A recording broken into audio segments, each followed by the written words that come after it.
Hello, my name is Mr. Chipman, and I am the biology teacher, AP biology teacher at Murray High School in Murray, Kentucky. And in this video, we're going to be looking at some common misconceptions in AP biology.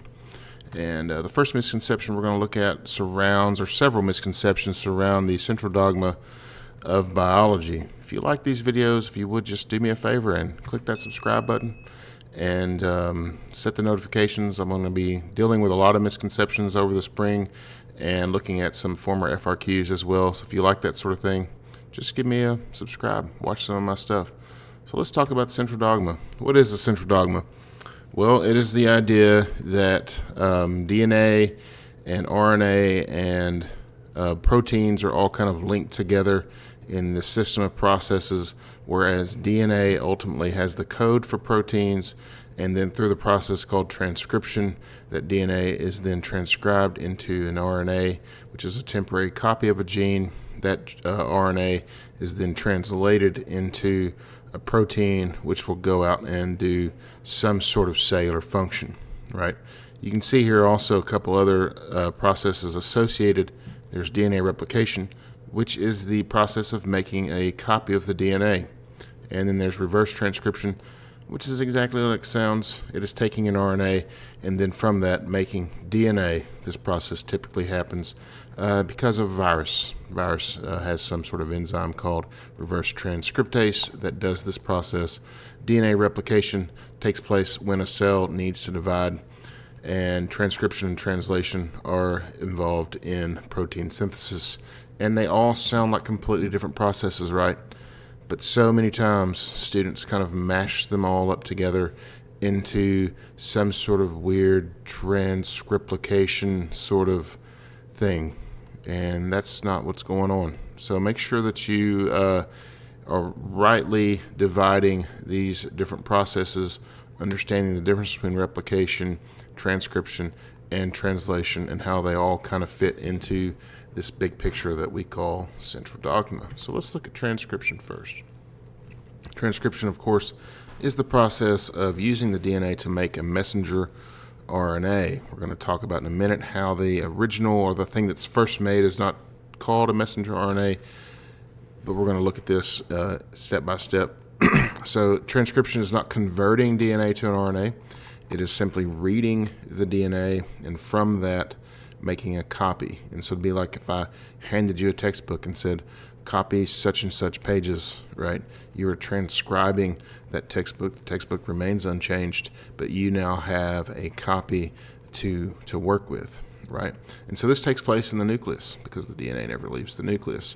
One common misconception with transcription that students have is that when DNA is transcribed, the entire molecule is transcribed. All right, so this is a misconception because only the section that is necessary is transcribed. There's going to be some particular protein that is called for by some body process. We learned about this in cell signaling, that there's going to be some sort of cellular response elicited from a cellular signal, and that transcription is then going to target that gene so that that one particular protein can be made. The entire DNA molecule is not transcribed. It'd be like me asking you to copy page 300 out of the textbook, and then you hand me a copy of the entire textbook several years later. I don't know why I would ever ask anyone to copy a textbook, but you get the idea. So one particular gene is copied for a particular need in the cell, right? So this is just a couple other things to hit on. The enzyme RNA polymerase is involved in this. It's making RNA, and it reads the DNA, it reads the template strand, which is the bottom strand in this picture, in a 3' to 5' direction. Another name for the template strand is sometimes called the non-coding strand, and then the other strand that's not being read is called the coding strand. I didn't make those names up. I know they're confusing, but I like template strand better, and that works. And from that, a messenger RNA is slowly made with new bases being added to the 3' end. And a complementary RNA strand is made. Remember, with RNA, A, C, and G are all the same.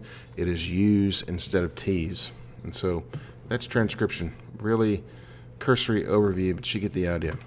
All right, let's look at translation then. So translation then is taking the finished messenger RNA, again we're going to talk about what the finished messenger RNA is in just a second, and then translating that to a protein. This happens on the ribosome. Ribosomes are located in either the cytoplasm or on the endoplasmic reticulum. Of course, both of these are out of the nucleus, and that messenger RNA is read 3 bases at a time. Those 3 base units are called codons, and each one of those codons codes for an individual amino acid, which are the building blocks of polypeptides or proteins. One common misconception with translation is that in translation that it just kind of randomly starts, right? That there's not a particular starting point or a particular ending point, and that is not the case. There is a start codon where this always begins. Every protein has the same start codon. As a matter of fact, it's AUG, which codes for the amino acid methionine. And then there are one of 3 stop codons at the end of that gene, which will signal the end of the protein. And once that happens, the protein will then kind of fold up, make a shape, go do a function, and you get the idea. So that's translation. Again, cursory overview, several steps involved, but we're not going to get into all those in this videos. We're just dealing with misconceptions. And speaking of misconceptions, let's talk about RNA processing.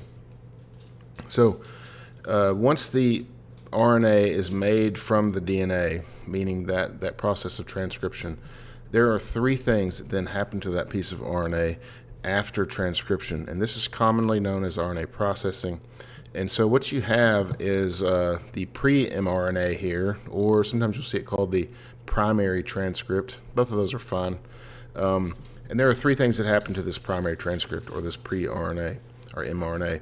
The first thing is a 5' cap is added. You see that there on the left-hand side. The cap is there for protection of the messenger RNA and to signal the ribosome to begin translation. A poly A tail is added to the 3' end in order to sort of give the cytoplasmic enzyme something to chew on in the cytoplasm, as the messenger RNA will be degraded in the cytoplasm. And then lastly, and most importantly, the introns are taken out and the exons are combined. The introns are non-coding portions of the DNA. And so for these non-coding portions of the DNA, it's taken out. Now, what's interesting about the DNA, a large portion of it doesn't even code for proteins, and the introns would be this part of this large portion. It'd be like reading a 400-page book, but only 40 of those pages have actual words on them. And so in order to enjoy the book, you'd have to take out 390 pages to just read those 10 pages that actually have words. And so that's what you see with the introns. They're taken out and the exons are combined together. And then once those 3 things happen, the poly A tail, the 5' cap, and the introns removed, exons combined, then you have an actual messenger RNA. That messenger RNA will leave the nucleus and then is translated into a protein. And so last thing to talk about then is this idea of gene expression. And so when a gene is expressed, it is made into a protein. A muscle cell does not need to make fat cell proteins because it's not a fat cell. And so once a cell has differentiated or specialized, it no longer needs to make those proteins that belong to other cells. And so at any one time, a small portion of the genome is being expressed by any given cell because of this. Now, a muscle cell has fat cell and bone cell and blood cell information on it. It just doesn't use it because it doesn't need it. And so once cell differentiation occurs, the cell only begins expressing a small portion of those genes. So I hope this was helpful. If you have other questions or other possible misconceptions, send me a comment down below and I will try to get to them as soon as I can.